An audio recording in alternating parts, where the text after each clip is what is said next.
on a lawsuit involving the city of Princeton, the city's chief of police, and 3 officers. Footage from only one body camera was available for the night Barry Yearout was shot by a Princeton officer in April of 2022. This video was intended to inform and educate the public. In the heart of a peaceful suburb, under the cover of twilight, an event unfolded that would shake a community and one family to its core. A law meant to protect was breached and the sanctity of a man's home violated. No warrant, just a violent entry into a man's sanctuary. And why were they there? We will get into that in just a moment. In a world where power often goes unchecked, the fight for justice is more crucial than ever. This is a story of a man standing up for his Fourth Amendment right, and now one family's struggle against a broken system and the dark secrets that those in power wish to keep hidden. Welcome to the Junkyard News. Do me a favor, take a moment, hit that subscribe, hit that thumbs up, and don't forget to leave a comment because it really helps the video. And with that, look what I got for you today.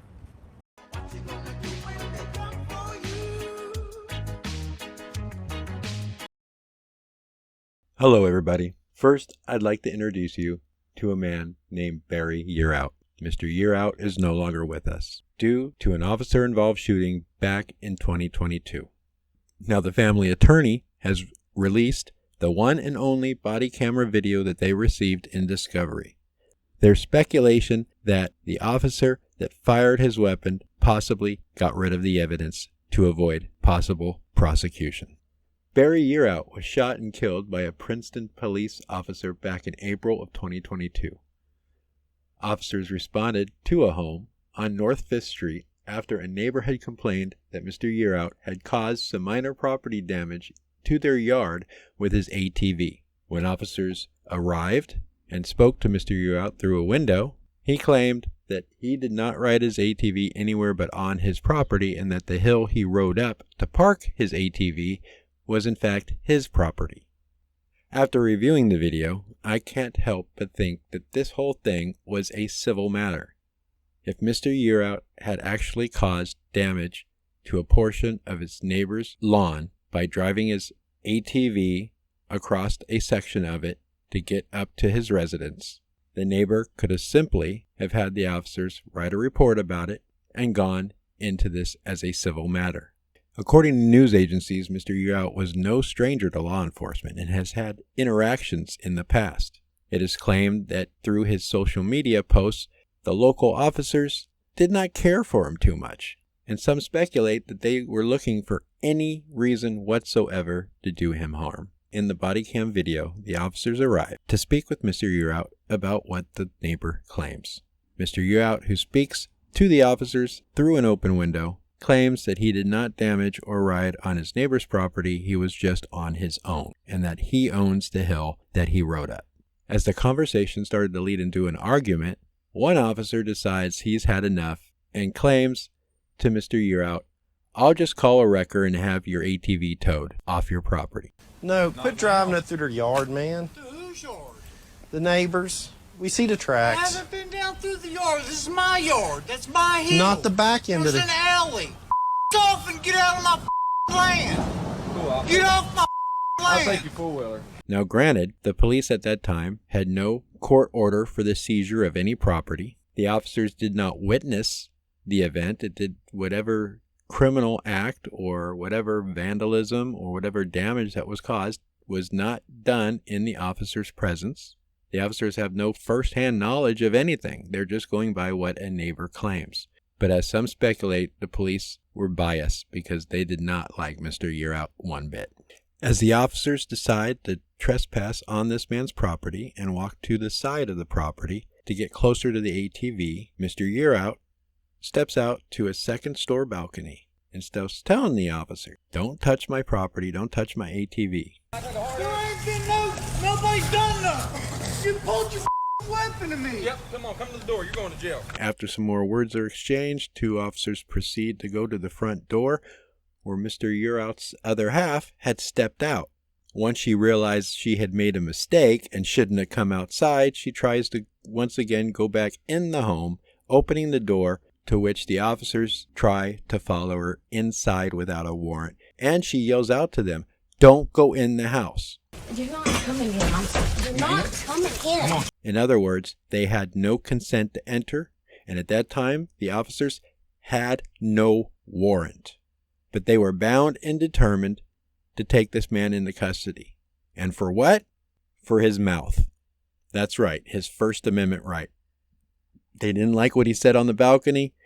They decided they were going to charge and arrest him for disorderly conduct or something along that line when he was just exercising his First Amendment right, his protected free speech. Now, once the officers gained entry into the home by shoving his other half out of the way and outside, who was eventually charged with obstruction just for telling the officer, "You can't enter the home, don't go in there." In other words, "I don't consent."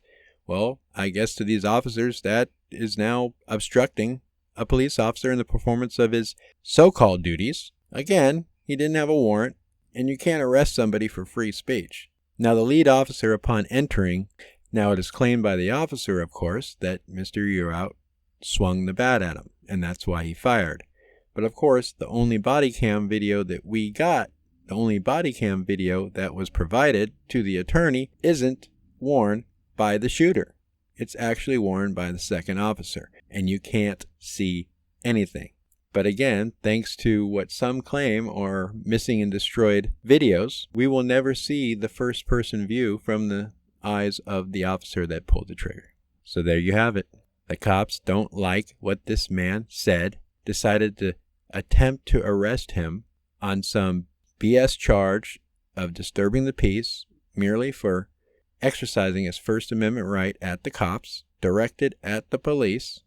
And when the cops, without a warrant, entered his home unlawfully, I can only assume he tried to defend his property, and it cost him his life. Here's a couple news clips about this incident. Comment what you think. Thank you again for watching the Junkyard News. Be careful, people, or we may be talking about you in the next video. See you next time. Footage from only one body camera was available for the night Barry Yearout was shot and killed by a Princeton officer in April of 2022. It shows the point of view of Officer Earl Leftwich as he arrives at Yearout's house after police were called on him by neighbors after they said he drove through their yard with a four-wheeler. There's the four-wheeler. Leftwich and another officer, Sean Sievert, then knock on Yearout's door to talk with him about the situation. No, quit driving it through their yard, man. Whose yard? The neighbors. We see the I tracks. haven't been down through the yard. This is my yard. That's my hill. Not the back end of There's the... an alley. Off and get out of my land. Get off my I'll land. take your four-wheeler. Leftwich then calls for a tow truck to come for the four-wheeler as they make their way towards the back of Yearout's house where he meets them on a balcony. Get off my land. There ain't been nobody's done nothing. You pulled your weapon at me. Yep, come on, come to the door. You're going to jail. Let's go. Y'all are on my land. Come on, come on. You talk such a big game. Come on, let's go. This is my house. This is our city. The three officers then make their way back to the front of the house where they talk with Yearout's girlfriend before making their way to the front door. No. You're not coming in. You're not coming in. Come on, rest, sir. What? Put your hands behind your back. Put your hands behind your back. Quit. What are you Quit. doing? Quit. Put your hands behind your back. Quit. What? Quit. You're making it work. You're not protecting me. Quit. Barry, come here. Get out of the house. Come here. I'm telling you. Yeah, Come here. Call Tommy Bailey right now. I don't care, Tom. You come here. I ain't done nothing wrong. Drop the bat. Get out of my house. Drop the bat.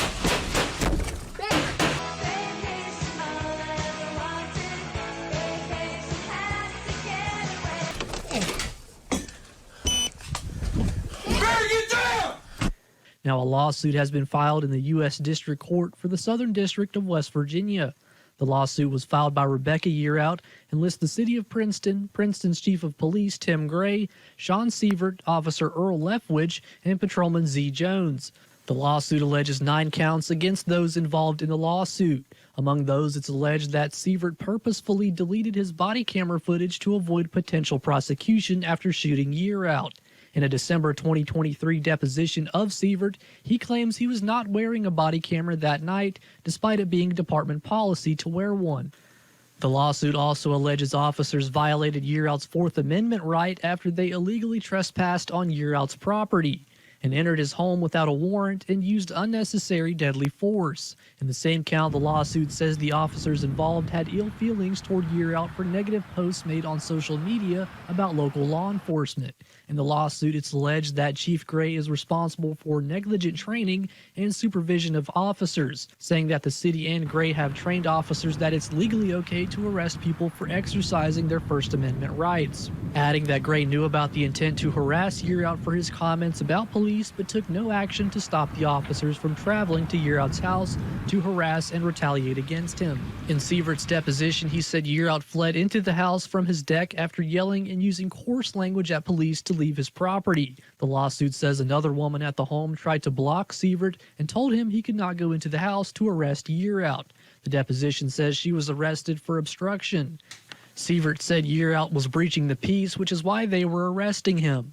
Sievert says after going into the home, Yearout rushed him and swung a bat at him before firing 5 shots. One of these days, these boots are gonna walk all over you.